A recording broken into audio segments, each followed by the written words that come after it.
This is the newsroom for Tuesday, September 16, 2025. We're broadcasting to you on E1, SKAR TV NTN, and TARZEE TV in Bartica. In the headlines, from rescuing Georgetown with his city revival plan to modernizing GPL, expanding free university access, advancing digital government, tackling transnational crime, and supporting rice farmers amid falling global prices, President Ali laid out a sweeping agenda at his first press conference of the new term. Our sovereignty is our sovereignty. And what we do in relation to our sovereignty is our business. From the youthful energy of Keoma Griffith at Labour and Manpower Planning to Deodat Indar's trailblazing appointment in Public Utilities and Aviation, Guyana's newest ministers are pledging reform, efficiency, and big ambitions. Georgetown's Main Street comes alive with Tasinpansa, a three-day celebration of Indigenous heritage, culture, and cuisine. And in sport, Kings and Warriors ready to tussle for the first bite at CPL final, and Tagenarine Chanderpaul recalled to West Indies Test squad.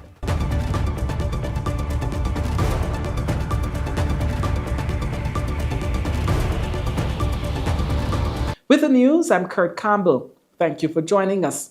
First up, President Dr. Irfaan Ali has reiterated that while Guyana remains committed to keeping the Caribbean a zone of peace, the country will not turn a blind eye to the growing threats posed by transnational crime, drug trafficking, and incursions linked to Venezuela. Speaking to reporters on Tuesday, Ali stressed the Guyana government's sovereignty is our sovereignty and underscored that the decisions made within borders are a matter for the Guyanese people and government alone.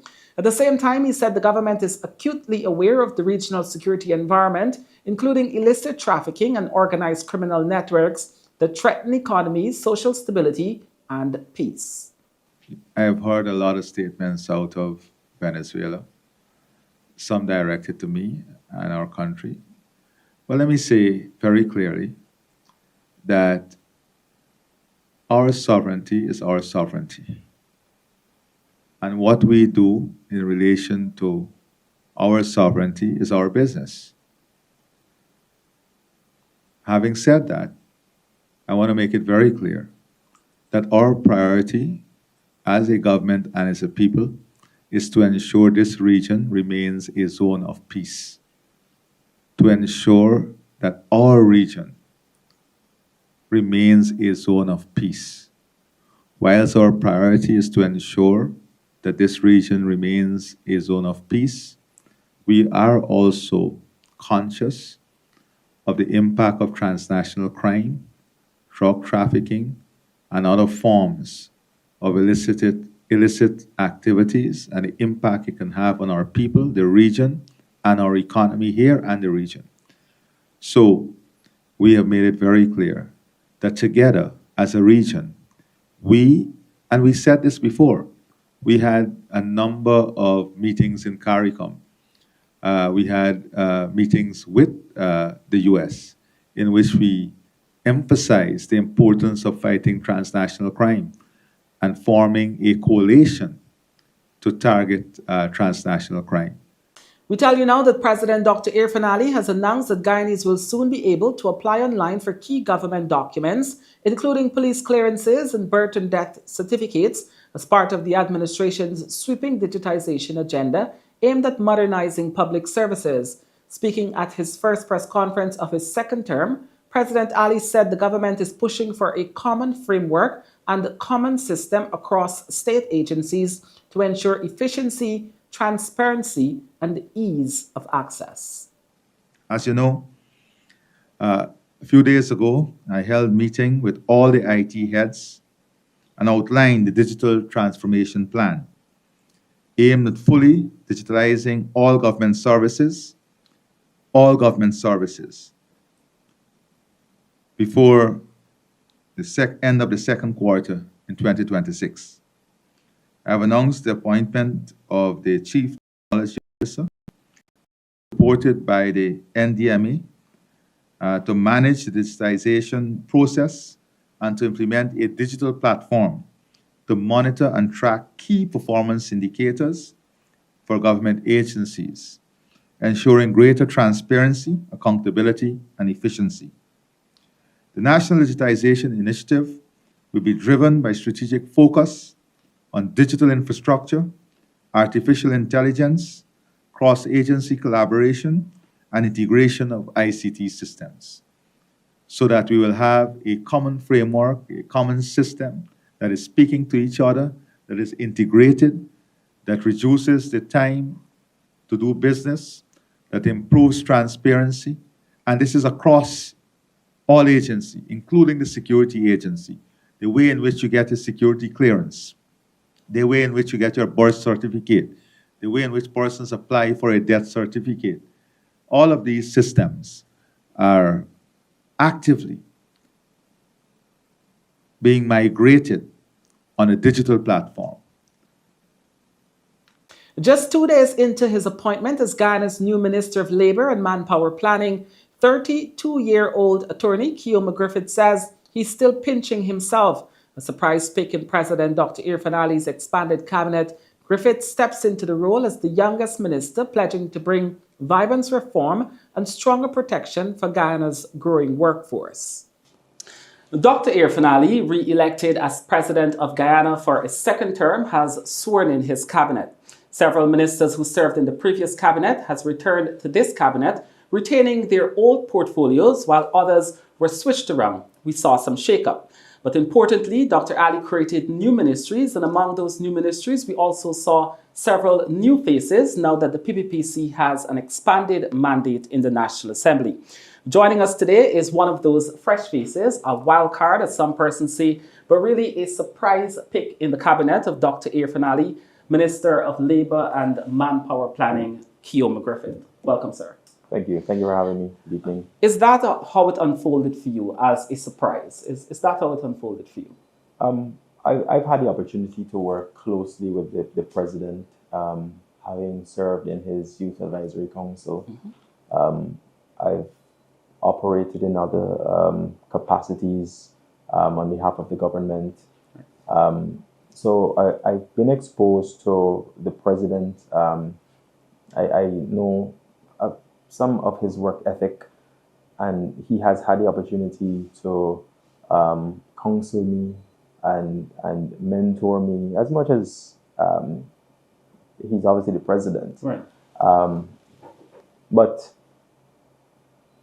am I still pinching myself a bit? Yeah. Yes, it's still a bit of not a shock element. Everyone will know that I was not a candidate on the list that was nominated. Right. But I'm nonetheless extremely grateful to His Excellency for giving me the opportunity to serve in this capacity. Right. I was going to ask you that because I perused the list and I did not see your name as a candidate. That means you go into the National Assembly as a technocrat minister. That is absolutely correct. Of course, the Constitution provides for at least 4 technocrat ministers to sit in Parliament and be a part of the cabinet. Members of the cabinet, we serve at the pleasure of His Excellency. Right. And so, yeah, I'm happy to take on the challenge. Right. Amazing. So what, is it day 2 in the role, day 3? I don't know how we're counting. But how has the last 2 days been serving in this capacity? And what does all of this mean for your formal life as an attorney at law? So I've always considered myself as a servant. I come from a strong legal background in terms of I've represented persons at all levels of our judiciary, including our apex court, the Caribbean Court of Justice. So I've always operated with the mindset that I am serving, right? I've always operated with the mindset that I have deadlines, that there are things I need to fix, I need to find solutions, and I plan to draw on that experience and that level of service that I've had. I will obviously have to take a step back from private practice now that I'm a public servant. Right. Attitude in serving the public. So I'm happy to serve the public and to make an impact and to, everything that you would read and say, I'm happy to do all of that. Right. I think what people are most proud of when you look at the comments in social media is that you represent that youth aspect of the cabinet. Are you, in fact, one of the youngest minister in the cabinet? I believe currently I am. Currently you are. I am the youngest in cabinet, but what really this signifies, Kurt, Right. it's a commitment that this government has made to the people of Guyana. Right. This government, of course, campaigned and said they are making investments in youth. And so we're seeing here now at the highest level of national service, not only do we have a young president, of course, we have those who are filled with experience, but of course, this is a promise delivered that young people will have a say and will have leadership and leadership opportunities and be exposed to opportunities. Right. So that's exactly what it is. And this government can continue, That's people Right. can continue to see these kinds of appointments in the coming days. The president is expected to make more appointments, I'm sure. Right. Once there is competence, age shouldn't be a discount for anyone. Amazing. Beyond that promise and the delivery of that promise to see youth inclusion, I'm trying to understand, how do you define yourself in that role? I looked at the pictures with you yesterday at the ministry, and around the table, there were so many older persons than you, not just in age, but even persons who served in public service within that same ministry for several years. Do you see your youth as an asset, a liability? How challenging do you see the road ahead to be for you, just simply by being a young minister in the cabinet? I think youth is definitely going to be an asset. I plan to bring a certain level of vibrance to the ministry. Of course, I'm going to work with all of those who I'm meeting at the ministry, those who have served with great distinction. I'm happy to have the former minister, Mr. Hamilton, as my advisor, and I intend to lean strongly on him. There are a number of my cabinet colleagues who have already spoken to, the bishop being one of them. Of course, in the coming days, I intend to have my own sit down with other senior members like VP and the Prime Minister, and try to see how I can take some of the qualities and guidance. You'll know that Vice President Jaglio has been in politics for a very, very long time. Right. It's just day 2 of my political life. So there's a lot for me to learn, but I like the challenges. Right? I will never shy away from the challenge. And I think once I'm able to maintain that same level of excitement for the work, I think I'll be able to conquer it all. Right. Mr. Griffith, I think all eyes will be on you, particularly to gauge your performance. The president has already said, if you do not perform, if you do not deliver, there will be changes. What assurances can you give the populace, the country at this time, in terms of gauging their expectations for how you will perform in the years ahead? Well, I don't want to toot my own horn, but I've enjoyed a certain level of success in the work that I'm doing. I've entered public life and public service, but I'm bringing a strong track record of competence and the ability to get things done. All of my my former clients they all know what I'm able to do, and so I'm bringing just that track record of hard work. Now, Deodat Indar has stepped into a groundbreaking role as Guyana's first Minister of Public Utilities and Aviation. Sworn in this past Saturday, Indar now oversees the ministry that touches every household in the country, while also shaping Guyana's ambitions as a regional aviation hub.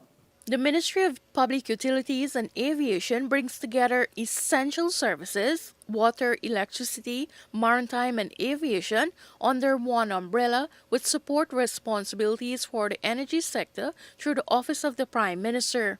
Deodat Indar is the first to serve in this new ministry. He took the oath of office before President Irfan Ali last Saturday. It is an elevation for Indar, who previously served as minister within the Ministry of Public Works from 2020 to 2025. Speaking to the newsroom, Indar was clear about his priorities: reliable service delivery and better quality. Both sectors are politically huge. We are not without problems. Reliability costs you.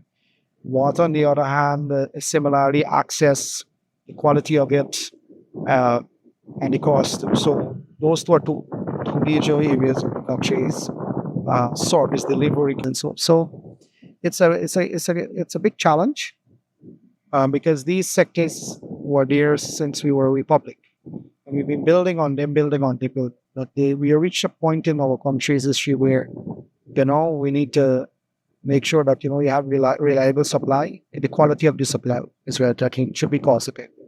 On aviation, Indar said government's ambitions are no less bold. He believes that consolidating utilities, aviation, and maritime services will not only improve oversight, but also deliver more cost-effective and citizen-focused outcomes.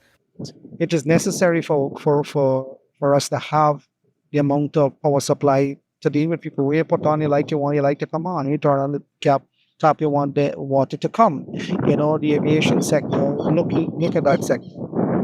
Our sector is a huge sector. We have, last year we surpassed over 1 million people into the country. We're building a second terminal there. We have to build another perimeter, another airport there. We have to modernize Latin. So it's a big sector. We have a whole host of interlinear strips that, the local people have used that are not up scratching. It's putting all of the utilities and the aviation and maritime sector under one umbrella, so it's managed a little more focus, and so that we can meet the objectives as we promised people to deliver these services in a more efficient and cost effective. With these priorities, Indar is positioning his ministry at the center of Guyana's development drive, making everyday services more dependable. Reporting for the newsroom, Shard Bacchus. The Guyana Power and Light is rolling out a new WhatsApp billing service, giving postpaid customers instant access to their bills directly on their phones. Electricity bills at your fingertips. The Guyana Power and Light GPL has introduced a new way for customers to receive their bills, this time on the popular messaging app WhatsApp. The company says it's a move designed to make billing easier, faster, and more convenient for thousands of postpaid customers across the country. Young, old, everybody has a WhatsApp account and communicate via WhatsApp. People are making WhatsApp calls versus straight calls. So we just thought that this is a good opportunity to get people to receive their bill via WhatsApp. The new service is already up and running. Customers simply scan a QR code, fill out a short form with their account details, and then select WhatsApp as their preferred billing option. Once registered, a welcome message arrives, followed by your bill. And GPL says the convenience doesn't stop there. What it also allows us to do is it allows us to send you reminders. So your bill comes with a due date, and 3 days before your due date, you will receive a reminder that your bill is due on this date. The WhatsApp service, however, is only available to postpaid customers. Those with multiple accounts are encouraged to use GPL's web portal instead. As for payments, WhatsApp will not replace existing methods. Customers can still use MMG, online banking, or visit GPL offices in person. It's your bill at your fingertips. Your phone is always on you. You can get your bill as soon as it is generated and sent out, and you have no issues in, saying, well, I didn't receive my bill, the postman didn't bring the bill, I didn't get my e-bill. You get your WhatsApp bill. With more than 170,000 postpaid customers across Guyana, GPL is hoping WhatsApp billing will transform the way people interact with their services and make the old days of waiting on paper bills a thing of the past. Customers interested in the new WhatsApp billing service can scan the QR code available on GPL's website and social media pages to get started. Still to come, Georgetown's Main Street comes alive with Tasinpansa, a 3-day celebration of Indigenous heritage, culture, and cuisine. Stay with us.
Welcome back. This is the newsroom.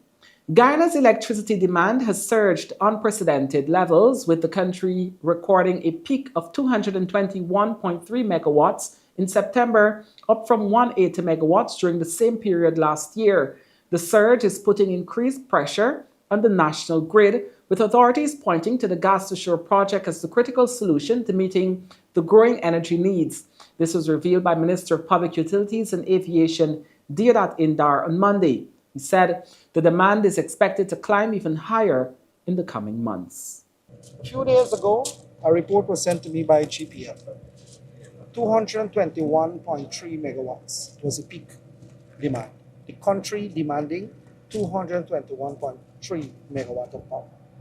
That's in September. October is normally the hottest month and is normally go up.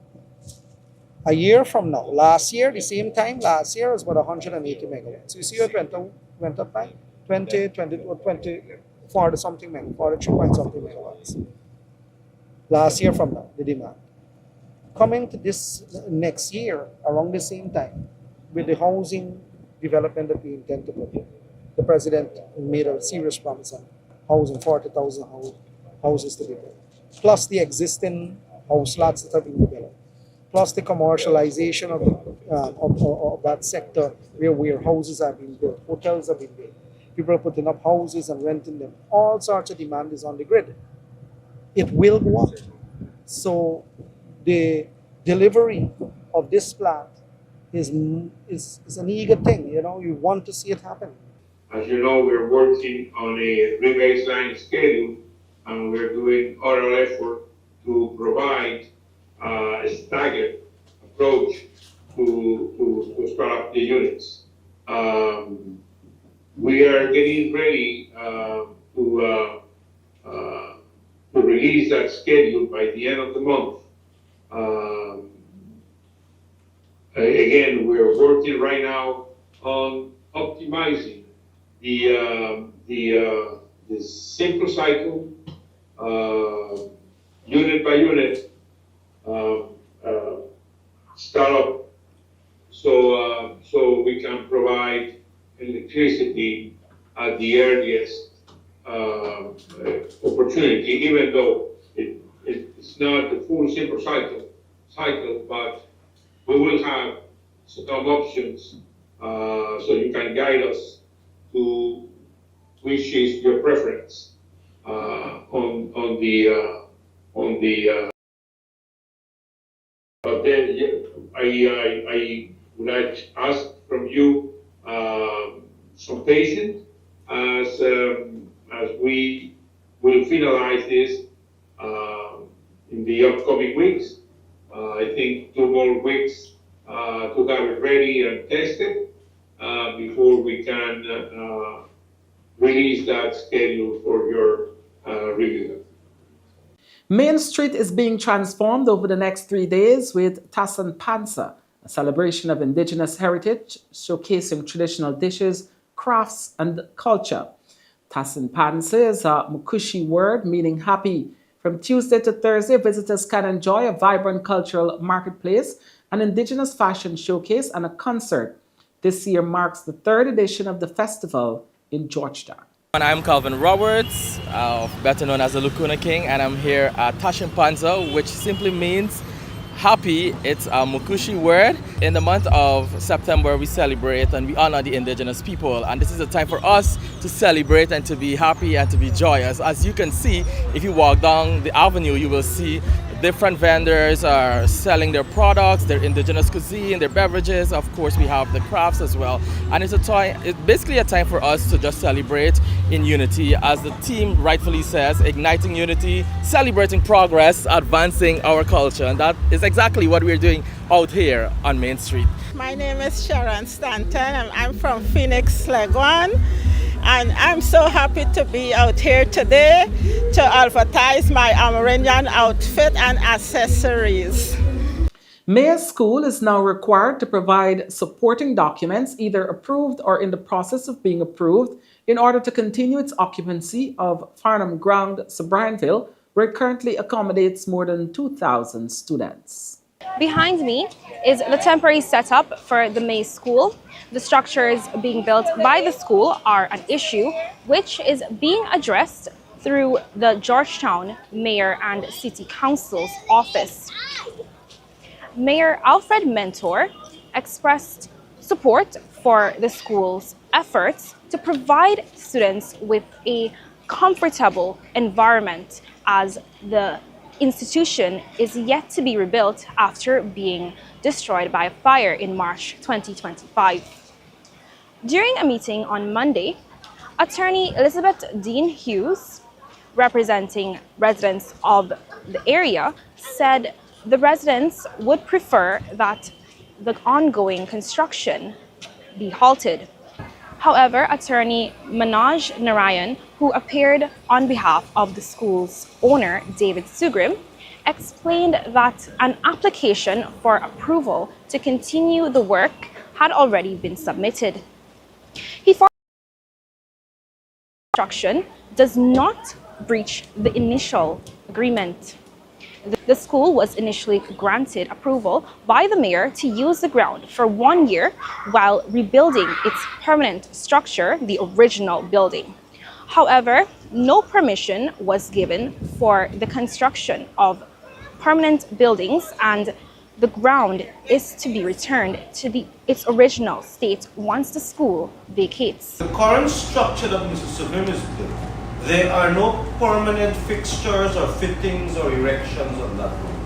There is nothing, no piles are being driven onto the ground. The ground itself will not be affected at the end of this process. What Mr. Subrim has done is to lay onto the ground concrete piles upon which these prefab temporary structures are currently being built. Dean Hughes has since requested to see a copy of the school's registration, documents proving ownership, and the application to erect the prefab structure. Meanwhile, Mayor Mentor suggested that a possible way forward could be to introduce a security deposit or fee as part of the arrangement, with the funds later channeled into a community project. As discussions continue, a draft agreement will be prepared this week, allowing the school to remain on the ground until December 2026. This draft will also outline the completion of the temporary structures and will be presented to residents for review and objections. We're trying to accommodate this, the timeline of getting the people in the school and to get this thing done and to have an agreement that will form that up. That is what we plan to do. And I'm saying that that's where we're at this time. And I guess we would have analyzed and summarized all that. It's only a matter of us now by Wednesday to provide a draft of that to see if the community have any objections to this. The school opted to construct prefab classrooms as a solution to the inclement weather, which frequently disrupted lessons when they were being held under tents. For the newsroom, I am Zini Yearwood. The Tourism and Hospitality Association of Guyana, TAG, and its counterpart, Suriname Hospitality and Tourism Association, SHATA, are in discussions to improve the Kanawaima ferry service. During an interview with the newsroom, TAG President Mitra Ramkumar said the outdated ferry service is a barrier that reduces the efficiency of multi-destination travel. It is suggested that the service be improved to mimic the one for traveling along Guyana's Essequibo River. We have been talking to our Surinamese counterparts to say let's have a system similar to what we have in the Essequibo, the breeze pass system. So you can book online and you know for sure once you're there within the close off time, you'll get on the boat, you'll get on the ferry. So, but of course it has to be both sides agreeing before we can get that done. One of the big things on the agenda would be the bridge across the river.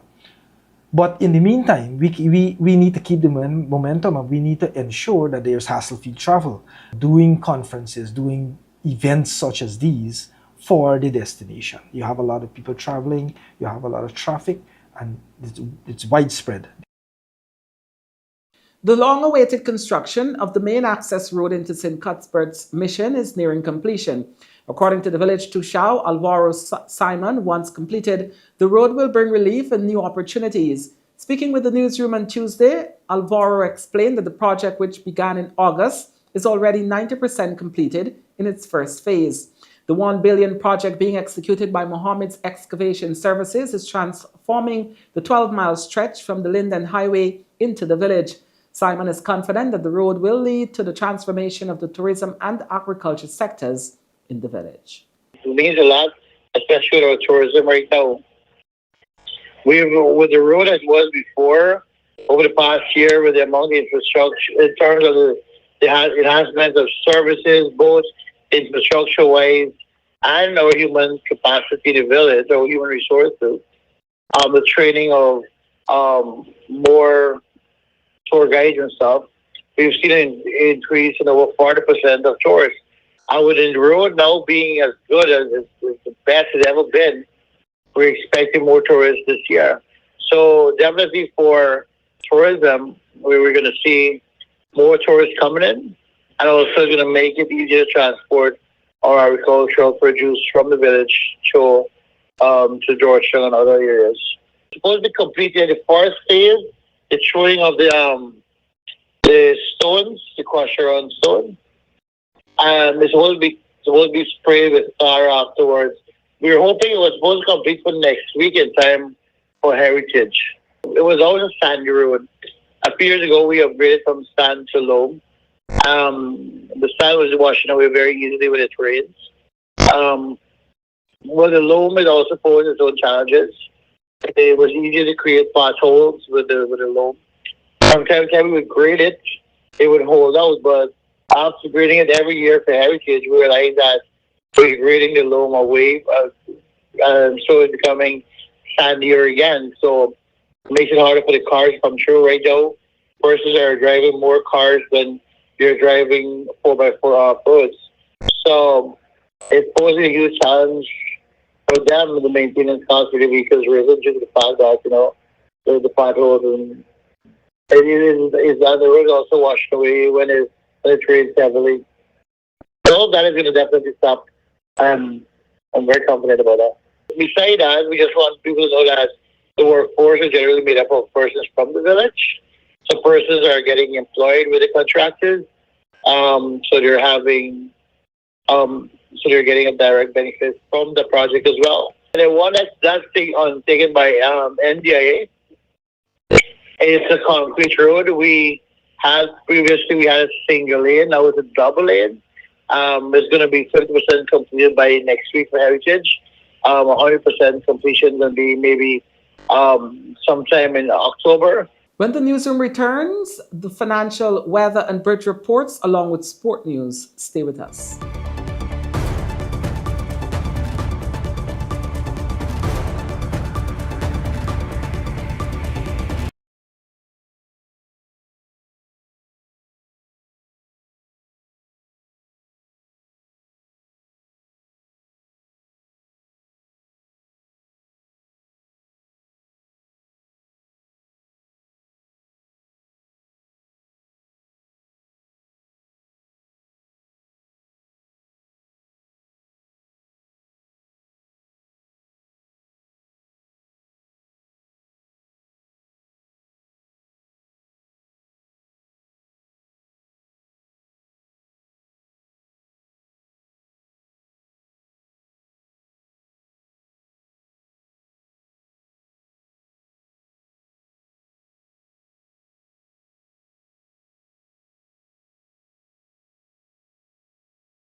Welcome back to Newsroom Sport. We start things off with some cricket news. It is all to play for as the defending champions and the Guyana Amazon Warriors, with an even record this season, face off in Qualifier 1 of the Caribbean Premier League. The high-stakes match will take place on Wednesday evening at the National Stadium Providence, with the winner earning a direct ticket to the final. For the losing side, all is not lost, as they will get a second chance in Qualifier 2 against the winner of the eliminator match between the Trinbago Knight Riders and the Antigua and Barbuda Falcons. Both teams have achieved their primary objective of finishing in the top two. Now, according to Kings captain David Wace and Warriors vice captain Romario Shepherd, it is all about holding their nerve and securing their place in the final. Yeah, we are fairly confident. That was one of our goals, to actually qualify first or second, just to get an extra cushion, like David also mentioned. But also from a psychological point of view, you're top two now, so you got to play like the top two team in the competition going into, the business end, because it's all like done and dusted in the wrong game. So it's just for us to take that momentum and, go forward. With Shamar coming into the team, like Ron mentioned about the surface, how tricky it is, and he has the extra pace, and, he shows how difficult it is to hit someone, both at that pace and the ball also keeping a bit low and stuff like that, and some bouncing. So I think that's a good 11, but all in all, we're facing St. Lucia, so obviously we had to go back to the selection meeting and see what's the best 11 for that game, and hopefully we come up with a good 11 to actually win that game. We're quite happy to have secured one of the top two spots. That was our goal from the start, to get into the top two, just give yourself that second bite at it in case things don't go one way or so. Just give yourself two chances at it. But yeah, the guys are feeling confident. We've got a couple of training sessions heading into the playoff game now, so first job done for us, but it's not finished yet, and we've still got a couple of important games coming up. Cricket West Indies has announced its 15-member touring squad for the October 2nd to the 14th two-test series against India, with matches in Ahmedabad and Delhi. The series forms part of the ICC World Test Championships and will be the first away fixture for the test team in the new cycle, and the first test tour of India since 2018. 3 changes from the squad recently faced Australia, including Tagenarine Chanderpaul and Alec Athanasis, and left-arm spinner Kerry Pear's maiden test call-up. Chanderpaul and Athanasis have been included, while Pear has been included as the second specialist spinner in the squad after strong performances in the West Indies Championship. The selection group has opted to rest Gudikesh Moti for this red ball series, given the demands of the upcoming limited overs schedule. The highlight being the ICC T20 World Cup in February and March of next year. The Courts Optical Pee Wee Schools Football Tournament will kick off on September 27. The 12th edition of the competition, organized by the Pictura organization, will see more than 40 primary schools vie for the title, with the final scheduled for November 1st. Defending champion Santa Rosa Primary will again be the sole representative from Region 1. Other schools from across the country will join the tournament, including teams from Regions 2, 3, 5, 6, 7, and 10. For us, it represents what the community speaks about, right? And what the community stands for. Teamwork, resilience, sportsmanship, and joy. These lessons will help young people to shape them to be stronger, to be more confident, and help them to develop their life going forward. Quartz Optical, the brand has grown over the year. Our mission is to remain rooted and to give back to the community. Quartz Unicom itself, we have celebrated 32 years. Within Guyana, 32 strong, and I'm still looking forward to 50 strong. Of that 32 years, we would have given 12 to Pee Wee football, and I think it's a landmark. So there's a lot of celebration, and our key focus in how do we develop the youths of Guyana, how do we develop the community, and how do we look for a brighter future from the kids that are coming out there. The competition itself has done quite a bit. We can talk about development of soft skills, which are very important. I'm pretty sure whenever courts would have their interviews to get persons to work for them, they would ask questions about soft skills. How's your communication? How's your teamwork? How do you know? These are things that we develop easily in football. And it's not something that you can teach with a blackboard in front of you. So we understand the importance of these competitions and what it does to teach our pupils these very important soft skills. Even the impact it had on players going on to represent our country, I think also we were able to create leaders in their own rights among a lot of youngsters that would have come through this tournament. I can share my personal experience. My son never played football, but the institution that he went to, based on the extracurricular activity, he chose to play football. And now I can say that it has helped with his physical aspect, and it has even improved the camaraderie between myself and him.